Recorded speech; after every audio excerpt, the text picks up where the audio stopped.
And one of the most unexpected developments of the 2015-2016 off-season for League of Legends, Incredible Miracle has gone through a rebranding. They're now known as Longzhu, Dragon Ball in Chinese, and it is a Chinese sponsor, hence why they rebranded to that. And they've actually put together not only a 10-man roster, but a starting roster of incredible players that could potentially go on to win LCK either in spring or in summer, and is a team that could likely be very well going to Worlds. On paper, at the very least, we have to see how the team functions and play, but regardless, it is very exciting. So this is going to be connected to a piece that is I've written up for Slingshot Esports. It's a new upcoming esports site.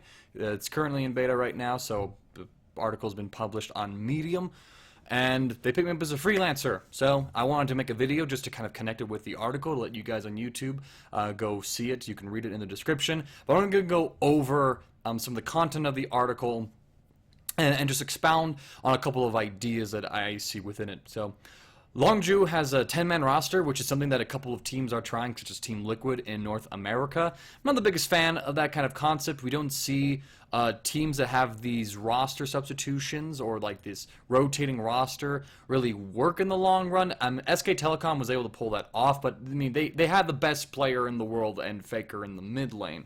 And even then, once come summer season, they stopped really rotating in Easyhoon as often as they did in spring.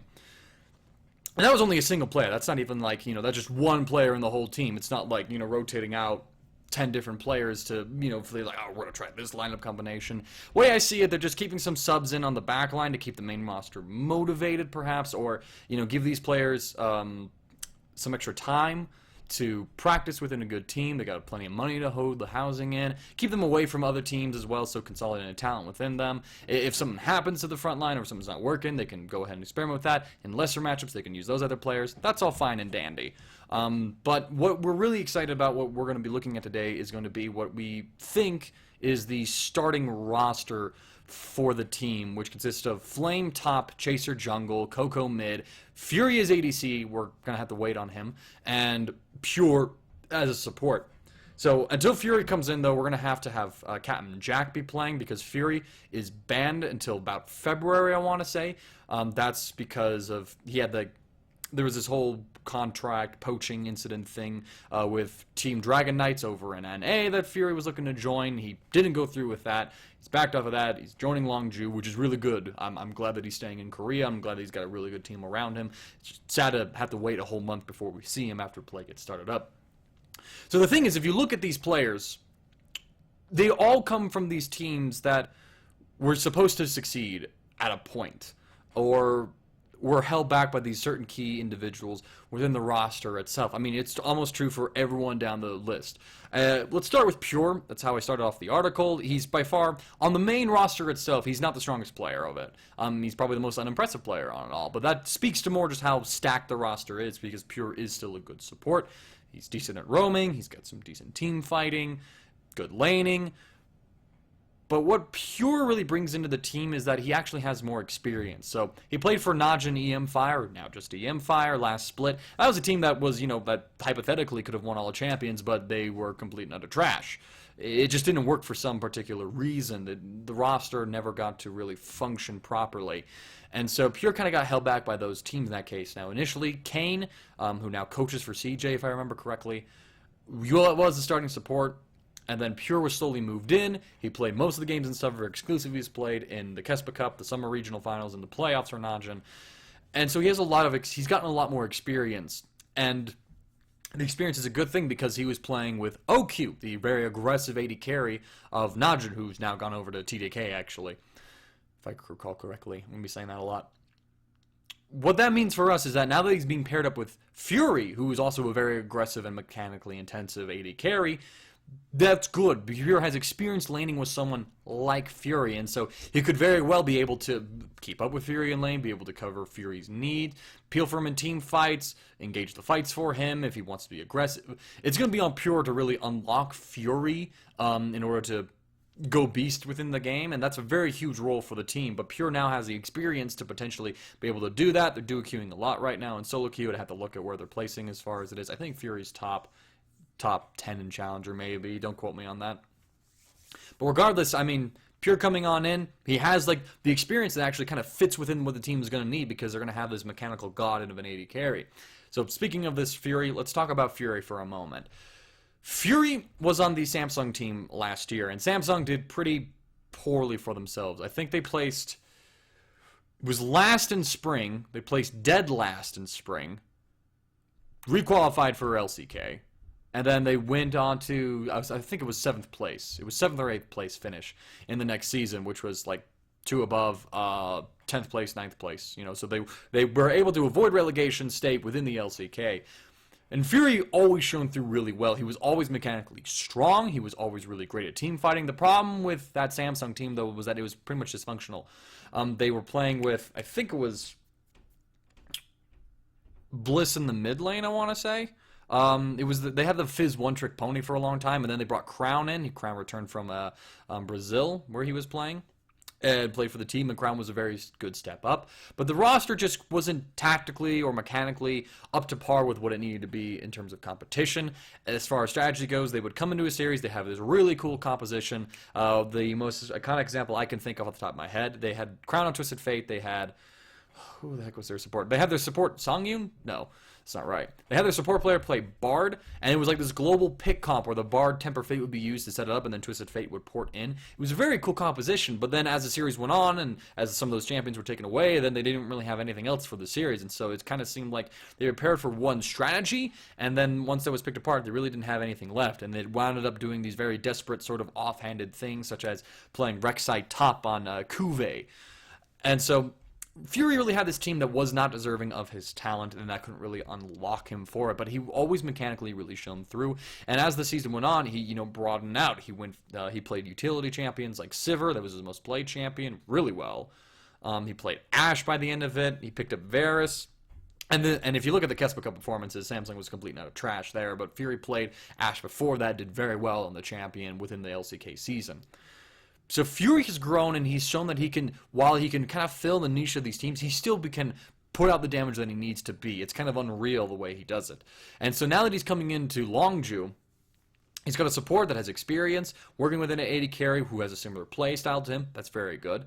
And now suddenly he has, like, other people to help him out in the game. He has a strong jungler. He has a strong mid laner that can ease up the load and can consistently carry teams before. He's got a top laner who can play a variety of champions, tank, carry. Fury now has a good team around him, and if they can play around him, if they can build up that synergy, pardon that, if they can build that up, then Fury can finally have a team around him that can unlock his potential and that can succeed. In a way, if you look at Fury, you can kind of see him as like this Korean version of Forgiven. I might have said Forgiven before I said Forgiven, but whatever. Both of them came from teams that, it's like they were the best player on those teams. They were clearly good players on those teams, some of the strongest players in there, but the team just continued to fail around them. Now, whereas in Fury's case on SK back in spring, they started off really good. They looked like the best team ever, and then Fnatic rose up. SK slowly began to decline as people figured out their play style. Thank you, Coup Tigers. Once you kind of get to that point with Forgiven, now, Forgiven is on H2K, very solid roster with a great core in place for him, could potentially help him actually go to the playoffs, maybe even win Europe for a change. I mean, he deserves to. He honestly deserves to. And Fury is now in a similar case here, just as Forgiven. Now, he's no longer has like this subpar team that's been strategically weak with one style around it. Now he's on a good team that could potentially play a bunch of different styles. They could play around him, they could give support, they could draw attention away from him. It's a very exciting prospect to think about when it comes to what Fury's career could build into with his joining of Longzhu. So the next player is Chaser. He was the jungler for Jin Air, a very aggressive jungler, and some speculate that he could be perhaps one of the best junglers in the world. He's very good at vision control, very good at pathing. He does everything that a jungler needs to do, actually. And the thing that happened with Chaser, though, is that Jin Air just suffered as a team in the sense that they got incredibly passive. They had Trace in the top lane. They had GBM, who, while being like a pretty steady rock, it's just his play style didn't really open up for a whole lot of aggressive opportunities, and then they had Pilot and Shay in the bottom lane. what happened as the games would go on with that roster is that they would kind of just not press their advantages. They kind of slowly be afraid to push that advantage, and that would result in lanes going long and long and long. I mean, if you remember I think it was like an 80-minute game between CJ and Jin Air, the longest game ever, except for maybe there was one game against Najin that went even longer. I can't recall exactly. But they had these long games, and so because of that, suddenly it doesn't really matter how well you play the early game in that sense, because the games would go on so long that it would just take one team fight in order for you to completely drop the entire game, and that's what happened to Jin Air often. But still, Chaser, aggressive player, very good at ganking. It's just that the roster didn't really complement him, and even though he could be a carry force on it, if you look at his Nidalee win rate last season, it was like 75%, there's still, and he had quite a few games on the champion too. There's a lot that Chaser can do, but his team really didn't allow him to lock himself. Now, he's going to have Flame in the top lane to gank for. He's going to have Coco in the mid lane to upgrade for. That's an exciting process because GBM was pretty good, but Coco was on another level than GBM, and Chaser and GBM worked fairly well together in their playoff run. And so now that he has an upgrade with Coco, I mean, this could be potentially the best mid jungle combo in all of Korea. If only second to Faker and Bangi on account of Faker. That's a huge potential for the entire game itself. And if you look at all of his lanes, he can probably gank anywhere on the map. If Flame's playing a carry role, he can go gank there. If Coco's playing the carry role, he can gank there. Fury, I'd be ganking for him 24/7, mate. So that's very exciting that there's a good team around Chaser for him to be more aggressive that could potentially facilitate that aggression and be more demanding or rather aggressive in their shot calling and be able to close out the games faster, especially with the new season coming on in. That's resulting in some shorter game times. It's very exciting to see. Next up, we have Coco. Star mid laner, you could say best in Korea, were it not for the existence of Faker, the greatest player of all time.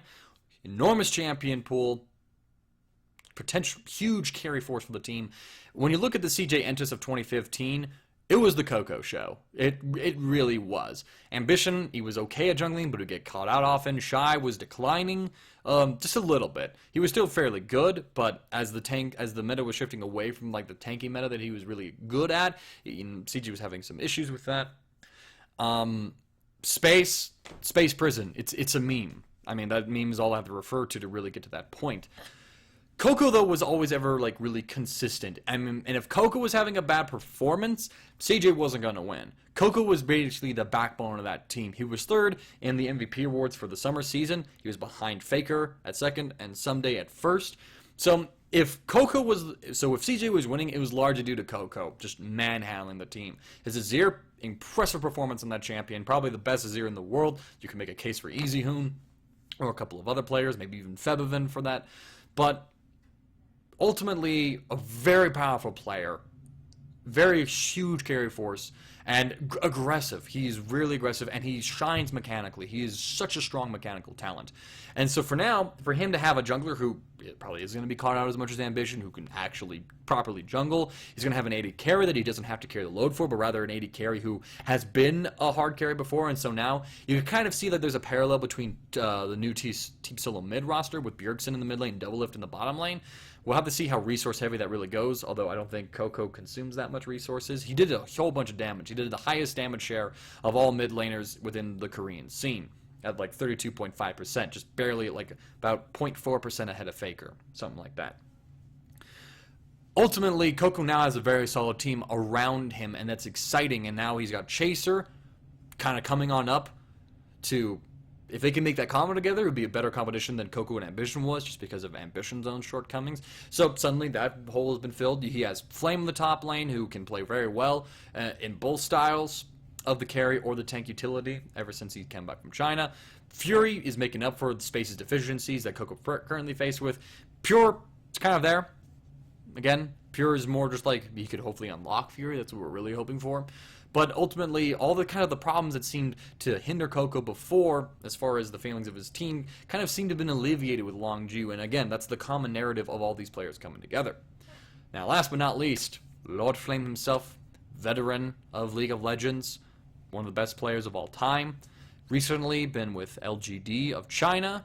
When they imploded at Worlds, they brought him in. He was able to help them win at least 2 games of the tournament. And ever since, and Acorn has sort of fallen off. That he was the original starting top laner for LGD, but now Flame has been coming in. But now he's returning to Korea. He's coming back. to compete within the league, and he's priced on this very good team. That it's, again, good on paper, but one hopes that this becomes reality, and I can see it. So, during his time in China, Flame didn't see a whole lot of play in spring, kind of just let out occasionally to kind of like style on some opponents. But once summer came around, he got to see a lot more games. He played about 40 or something games like that. And in that time, he sort of was able to broaden his champion pool, play some more tanky champions, some more utility champions. Lulu, for example, was a champion that he was able to incorporate, and he actually became quite decent on those champions. I was something that Flame always struggled with. When the meta shifted from the carry meta to the tank meta, Flame and his team, CJ Blaze, really suffered for that just because he didn't adapt at the time. Or CJ couldn't adapt around that. It was one of the two. But, since then, he's able to now, the meta's swung back into carry top laners, and so that's where his playstyle is really based in. But he's also been able to diversify out and play in new kinds of champions, new tanky champions, and be able to put those under his belt and do quite well with them. And so now he gives Longzhu, the flexibility that is going to be really important coming in this next season with the rosters, because we're starting to see that this sort of trade-off between who's going to carry between top lane, mid lane, you can kind of shift the carry focus here, and what he does for the roster is make it a true triple carry threat roster that can play around any of those roles. And furthermore, if you look at the narrative with LGD, their implosion at Worlds, okay, that really sucks, but the biggest weak point of LGD was TBQ, the jungler. Easily exposed. You get him off of like his 2 or 3 champions. He was pretty much trash. Now you have Chaser. Not going to have that same weakness. He's going to be able to gank for Flame the top lane. It really just kind of brings it all together. So when you look at the starting roster for Longzhu, top to bottom, all these players come from these backgrounds of teams that had these deficiencies, whether it was strategic, whether it was a specific player within the team, and whereby these 5 coming together, all these deficiencies that they had before are made up for it. Chaser fills the hole of the weak jungler that some of these players on the roster have had before. Coco, very strong mid laner, consistent carry force. Fury, another carry force for the team. Flame, able to diversify, play the tanky role if he needs to, the utility role, or the carry role if he has to. They all come in and make up for these deficiencies that face these players before. In a sense, the expectations are incredibly high on this roster to succeed. If it doesn't place within the top 4, by all means, we can probably call it a failure just in terms of what this should be capable of doing. These are players who have shown brightly, who have shown that they are some of the best talent within Korea, and now they're all on the same team together. If the coaching staff can't get that talent to work together and to unlock itself, then that's just going to be really disappointing and depressing to see. But once the games get started up, and when February comes and Fury comes on in, this is a roster that's exciting to see. This is a roster where a bunch of storylines are coming together. It is these players who have fought and failed to acquire a single champion title in Korea, whether LCK or the old champions format. Now they suddenly have this team around them that really doesn't give them any excuse. They can all synergize well on paper, and they can accomplish this dream. And this could be the year of the Dragon Balls, my friends. So, anyways, thank you guys for listening to the video. Go ahead, catch up on the article. I can throw a couple more stats out there for you. I just want to make you guys aware of it. Anyways, see the Mangaka. Really excited to be working with Slingshot Esports. Signing out.